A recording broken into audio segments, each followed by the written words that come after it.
Why do some companies succeed and others fail? The reason Amazon is so dominant as a company is because they do science. They run experiments. You might not realize it, but Amazon is a science company. They run daily experiments to see what works and what doesn't. When something works, they keep it. When it doesn't work, it's gone. Science is the best strategic advantage any company can have. If you want to innovate new services and products, then the answer is science. If you want to build new industries in advertising, innovate the future, the answer is science. If you want to know why your employees are happy or unhappy, well, you guessed it, the answer is science. Every company, no matter what they do, critically needs science. They critically need a chief science officer. I've seen some of the smartest people in the world fool themselves into thinking they know what causes what in the world and not doing any science. And even they were wrong. Let me give you some examples.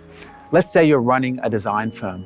Wouldn't it be powerful to the business to know why some people like one design over another, or why one design drives behavior so much more than another design? Or maybe you run a tech firm and you want to know why people aren't using your brand new app. Well, you guessed it, the answer is science. However, here's the problem. We can't simply ask people why they do what they do or why they say what they say. Imagine if I sat you down in a focus group and asked if you would buy a strange, and many would say bad, medicine-tasting energy drink that came in very small portions and cost a lot of money. What would you say? Well, you'd probably say no. And in fact, people back in the day in those early focus groups did say no. But nowadays, Red Bull, the energy drink, has become a huge worldwide sensation. People really just don't know why they do things. Their true motivations are hidden from them, let alone what they might do in the future. And for evolutionary reasons, this makes a lot of sense. If you're deceiving yourself, then it's going to be way easier to deceive others. It gets even more interesting. All this unconscious information in our brains has the power to change what we're thinking, what we're feeling, and even how we see the world.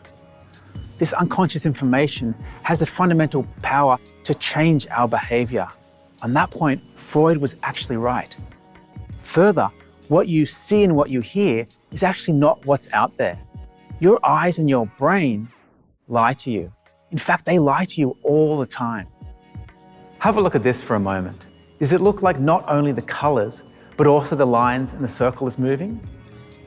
The circle shrinking or expanding, moving? Well, it's not. Your brain is lying to you. The position of the lines and the circle never changes. Now relax and look at the blinking green dot in the center. Without moving your eyes, what do you notice? Is anything happening to the yellow dots? Do you see some of them disappear? Now look directly at those same dots. Are they still disappearing? Would it surprise you to know that the yellow dots have been there the whole time? Your eyes have been processing the yellow dots the whole time, but your brain is making them disappear. It's lying to you. The yellow dots have become unconscious information in your brain. They are no longer the tip of the iceberg, the stuff we are conscious of. They are now the iceberg submerged under the water. What's more, even if we can be conscious of what's going on, often we're simply not paying attention to it. There are all kinds of primal brain urges that drive our actions. These are things like having that one extra donut, maybe an extra puff on the cigarette or cigar, an extra whiskey. These are things we're not fully conscious of in the moment. Maybe we're not paying attention, but they drive our behavior. What your senses are telling you is probably a lie. The motivations behind your behavior are also hidden from you. So how can we possibly measure and know what someone's thinking, feeling, or what they might do in the future? The answer is science. Whether you're in the lab or at home or in the office, the best way to discover what's going on is science. If humans are involved, which they almost always are, then we need psychology and neuroscience to get to these answers. We can now measure these personal, hidden things deep inside your mind and brain. We have the technology to measure the real why behind motivation and choices. Neuroscience has recently undergone a revolution in new ways to measure dimensions of the human mind previously thought too difficult to measure. This ranges from gamification through to mobile neuroscience techniques. For your company to be successful, you need science.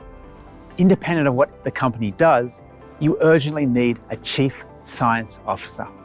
Science is more valuable than marketing, finance, or consulting. It's the best strategic advantage money can buy. It really is the hidden superpower behind business.